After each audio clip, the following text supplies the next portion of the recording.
C'est un document fondateur, donc à la fois pour nos responsables, mais aussi pour l'ensemble des membres du personnel, de savoir dans quel environnement de travail ils vont évoluer. Et c'est diffusé à travers la communauté de 6000 membres du personnel, l'espace de travail que nous souhaitons pour un vivre ensemble de qualité. C'est vraiment, je dirais, un cadre qui va nous permettre d'améliorer la qualité de vie au travail des membres de notre personnel. Qu'est-ce que l'UC Louvain veut être comme employeur auprès des membres de son personnel? Et je pense que c'est ça qui est essentiel, c'est quel employeur on veut être aujourd'hui et demain.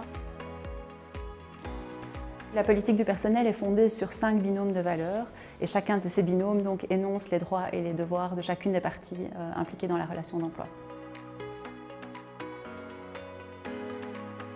La première dans le texte, c'est-à-dire le respect et la valorisation des personnes, c'est toute la question de la personne qui est traitée de manière digne et humaine à l'intérieur de l'institution. Sans doute l'inclusion. L'université doit être le reflet de la société dans laquelle elle évolue. L'idée est surtout de faire de ces valeurs des piliers fondamentaux pour notre mode de fonctionnement, pour notre façon de travailler et de vivre ensemble à l'intérieur de l'institution.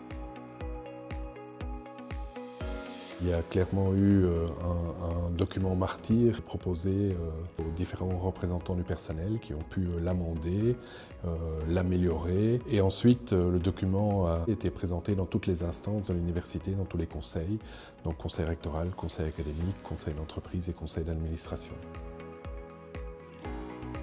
Le document, il est adopté, maintenant il faut le faire connaître à la communauté. L'idéal, c'est évidemment que ce ne soit plus justement un idéal à atteindre, mais que ce soit vraiment une réalité, c'est de pouvoir faire vivre quelque part ces valeurs au quotidien pour qu'elles deviennent l'ADN de notre institution. C'est ensemble, individuellement et collectivement, que nous allons en fait y parvenir.